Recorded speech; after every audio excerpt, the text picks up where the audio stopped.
usapin tungkol sa bullying, lalo na sa loob ng paaralan, ay matagal ng problema na hanggang ngayon ay hindi pa rin nabibigyan ng solusyon kung paano mapipigilan.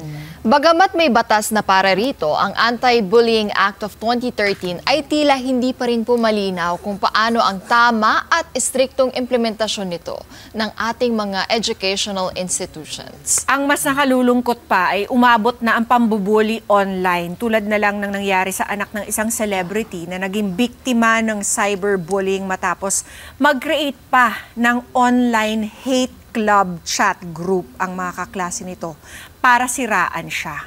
Kaya naman ngayong umaga ay pag-uusapan natin kung ano ba ang dapat maging aksyon po ng mga taong nabibiktima ng bullying, face-to-face o online man yan.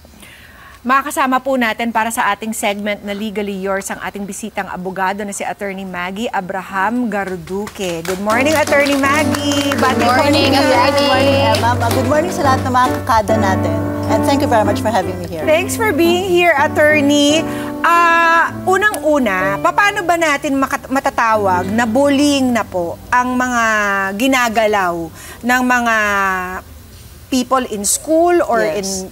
in the office? Oo. Kasi there are different kinds of bullying, no? So meron tayong tinatawag na, yes, yung sinabi mo kanina, cyber or online bullying. So ito yung bullying na gumagamit ka ng internet or electronic device. So meron din namang in writing, meron ding verbal bullying.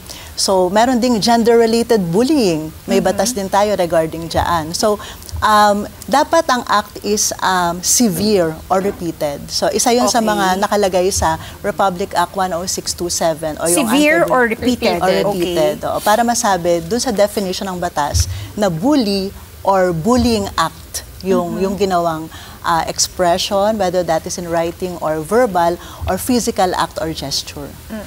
Yung physical madali lang ma-determine, Attorney. Yes. Pero yung verbal, paano malalaman na ito'y hindi lamang Simpleng asaran teasing, lang, kulitan, or niloloko ka lang, serious mo naman, ganyan. Kasi lalo na tayo, di ba, yung humor natin, minsan, panlalait yung type nating humor.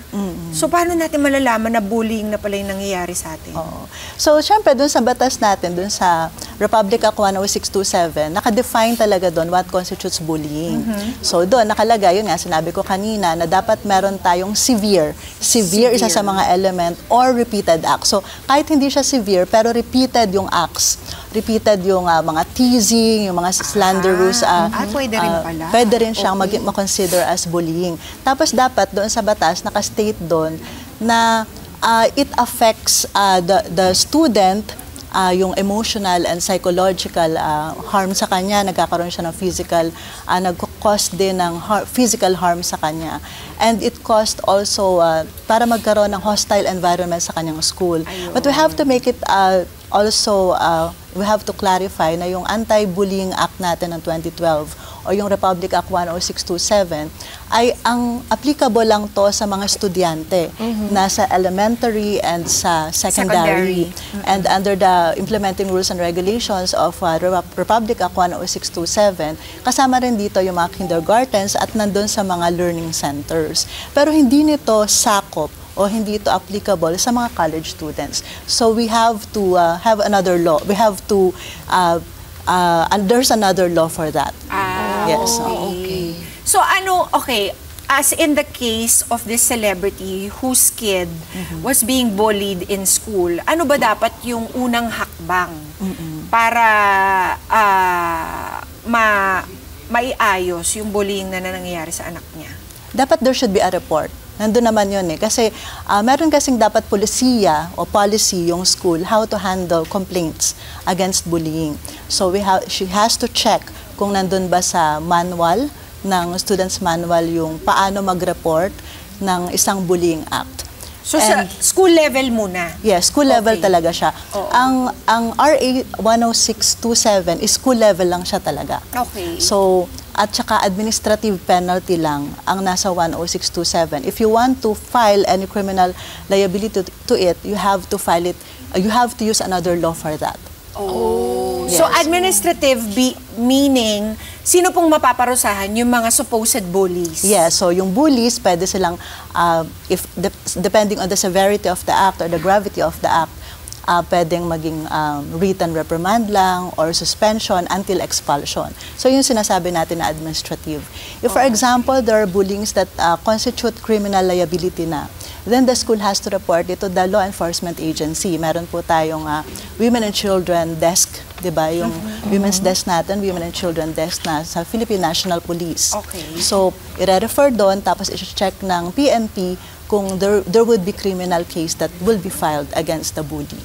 Kung palaki na ng palaki. Oo, nagtataka kami dito, attorney, kasi parang nakalagay dun sa mga reports na binubuli yung anak niya since grade 2. 12 years old na yung anak niya ngayon. Parang nandun pa rin yung same bullies. At yung group, yung chat group, andun din, hindi nawawala. Oo. Kasi sabi nga nung celebrity mom, hindi nga niya nalaman from her kid, herself, na binubuli na pala siya. The kid has to report it. If not to the mom, then there are authorities in the school. So meron tayong tinatawag sa mga school na child protection committee, or sa iba tinatawag nila itong anti-bullying committee. So before ka i-refer sa committee, pwede mo siyang i-report muna sa teacher mo. And then kakausapin yung bata, tapos kailangan yung teacher ipatawag din yung magulang nung batang bully at nung batang victim. So dapat nalaman niya initially yon kung nag-report yung bata. After that, there will be investigation that has to be conducted. Tapos kung nalaman talaga nila that the act constitutes bullying, kasi hindi naman nga, katulad nga na sinabi mo, hindi naman lahat ng act ay constituted as bullying dahil minsan bibiro lang, tapos nagkaayos naman yung dalawang bata, tapos hindi na ulit, so hindi yun bullying. Pero kung yan repeated, especially it happened within a period of years, diba? So talagang may masasabing bullying doon. So dapat talagang mag-file ng complaint sa principal, tapos the principal has to refer to the committee para magkaroon ng investigasyon.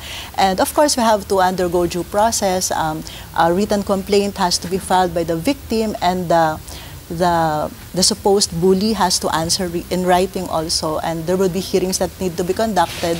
Pagkatapos nun, dun pa lang magkakaroon ng administrative measures or punishment na pwedeng ma-impose. Ang mahirap kasi dito minsan, yung mga bata natatakot magsabi kasi baka pag nagsabi sila, lalo silang pag-iinitan. Parang yun yung nagiging problema. Meron bang ibang way aside from that, attorney? Dapat yung school is, kasi yun yung sinasabi ng batas dapat ang pulisiya ng school must be conducive to the child. Dapat magkaroon ng awareness, dapat yung pulisiya nila magkaroon ng awareness sa mga bata. Aside sa mga bata, dapat pati mga parents ini-invite para bigyan sila ng seminars or mga meetings with regard to bullying and anti-bullying. So at least kung aware yung mga bata na ito palang mga bagay na ito hindi ko dapat ginagawa kasi magkakaroon ako ng administrative liability. Tapos I think the problem is hindi ganon ka-intensive yung campaign or polisiya with regard to anti-bullying. So kaya yung mga bata hindi sila aware where to go to. 'Di ba? Parang sa kanila hindi nila alam kung ano yung gagawin nila. Tapos they don't feel protected if I report. Yes. One of the policies in the Republic Act is dapat yung bata must be protected Meron dapat measure yung school how to protect the reporting child at the same time the witnesses of the reported child. Maganda po bang recourse yung halimbawa i-report mo tapos i-transfer mo yung anak mo. Para hindi siya mapag-initan Ibang environment na lang. Kasi, di ba, I know, I have a co-parent ngayon na talagang nilipat niya yung anak niya because she was being bullied in the school before, the school where she came from. So, ganun na yung nagiging course of action. Dahil siguro sa ineffectivity nung mga schools to address this problem. Parang yung mga magulang na lang yung nagtatransfer ng mga anak nila. Pero kung ganun kasi mangyayari, napaka-myopic or 'di ba, parang ephemeral lang yung pag-solve mo nung problema. But if you want to really want to solve the problem of bullying, dapat long term Diba? Correct. So, hindi ibig naman sabihin na i-transfer mo yung anak mo to another school. It will Masusolve not na happen yung again. mas malawak na problema. Yes. Mali mo, mabully ulit siya dun sa school niya, so you have to transfer him or her Oo nga. again. That's not so, the solution. magiging continuous Mauubusan ka lang. ng paaralan. Yes. Pero ito, attorney, katulad niyan, kung since grade 2 nabubully na siya, at hindi pa rin halimbawa natutugunan ng school, can you go straight to the authorities? You can go to DepEd if that's a public school, also to the Division Office of DepEd if that is a private school. Parang pwede mong ireklamo yung school, and may mga administrative sanctions sa school ang Department of Education.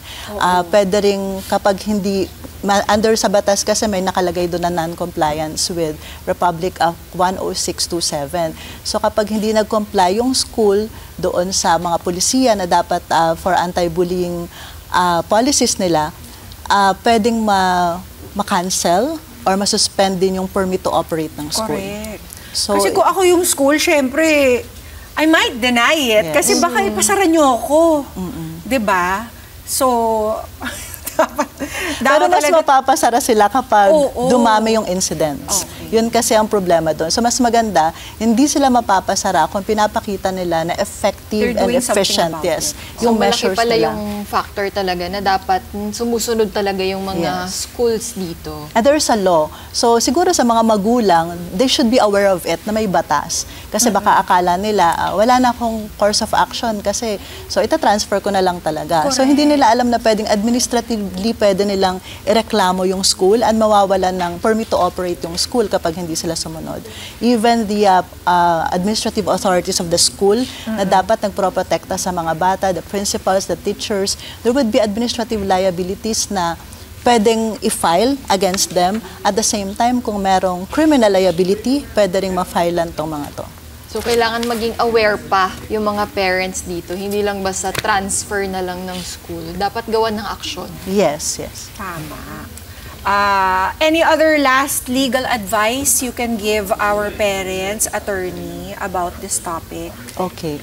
So, syempre yung mga anak natin, ako magulang din ako, no? So, yung mga anak natin, syempre pag nasa school na, hindi na natin masyadong alam kung ano nangyayari sa kanila. Ayaw pa naman nila magsalita. Hindi Oo. nagkukwento, Nothing, no? ganyan. So, mas Lalo na maganda- kapag medyo mga 12, 13, mga ganun Ako, na. parang ka nagbubunot ng ngipin, makakuha lang ng kwento. Sige, attorney. So go ahead. yun, make it a point that you ask them ano nangyari sa school, di ba? Sometimes naman if you are the mother or the parent of the child, makikita mo if may pagbabago dun sa anak mo. Pag uwi niyan, alam mo na medyo parang iba siya. So be sensitive to the behavior of the child. Makikita mo kung may pagbabago dyan. And kapag mayroon, talk to the child. Make sure na open yung communication nyo. Hindi mo siya pinapagalitan. Pwede niya sabihin sa'yo kung may problema siya. Tapos, puntahan mo yung school. Tanungin mo yung teachers. May iba dyan, yung mga magulang, parang ayokong pumunta doon kasi baka isipin na stage mom ako, ganun. Pero, you know what? It's your responsibility and it's your right to know what's happening to your child in school. Kasi, yung mga teachers ang second parent ng mga bata kapag nandun. In fact, they have the responsibility, the parental responsibility and authority, yung mga teachers, yung mga principals, kapag wala sa bahay yung mga anak natin. Kaya nga liable sila in the event na may mangyari sa mga anak natin sa school. They may be liable criminally, administratively, and civilly. So yun, let us be aware sa nangyayari sa anak natin, tapos i-address natin yung issue. Huwag nating ilipat lang. Hindi ko sinasuggest na ilipat lang yung bata kasi baka may psychological effect kasi sa bata yung bullying. And soon, merong mga pag-aaral na pinapakita na nagiging, pag na-subject siya sa bullying, iniisip niya, magiging subjected ulit siya to another and magiging victim ulit siya. So, dapat magkaroon ng confidence yung bata na kaya ko magsumbong, I know Yes. my rights. Empower them, yes. no? Oo. Kasi kahit bata, may mga karapatan sila. And we have to empower the child. kapag iniisip nila na kasi bata lang ako, wala man ako magagawa. But if you educate your child, anak, may child abuse law. Ako ganun yung anak ko, bata pa lang. Sinasabi ko na sa kanya, anak, child abuse, pag ginanyan ka ng teacher mo. At least alam nila, di ba? Kapag may nagawa sa kanila, alam nila kung anong Kakasuhan kita.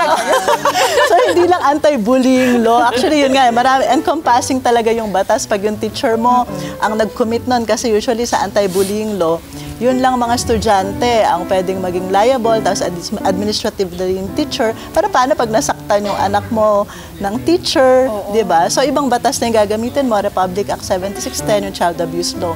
So, yun, empower your child. Let them know na anak, ito, hindi ito pwede. Sabihin mo sa akin kung may nangyaring ganito, and then fight for the child.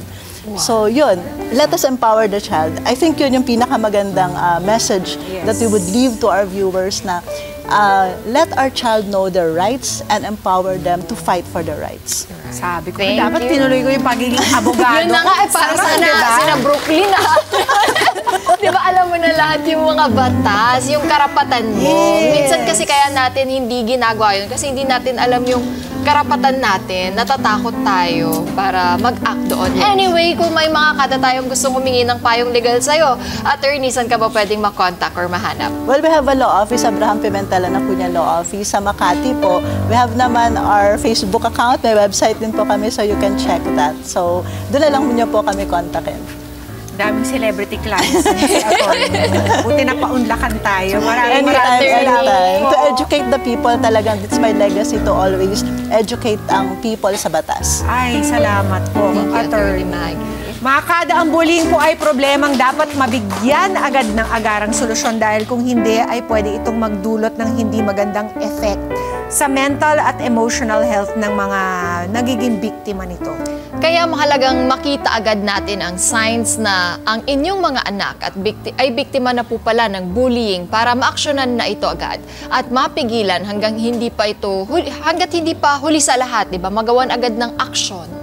Kaya mga kada, empower your children. Mga Kanet 25, this is Pia Guanyo Mago. For more Kada Umaga updates, please click the subscribe button and follow us on Net25 social media pages at Net25TV and at Net25 Entertainment Facebook page. See you guys. Bye!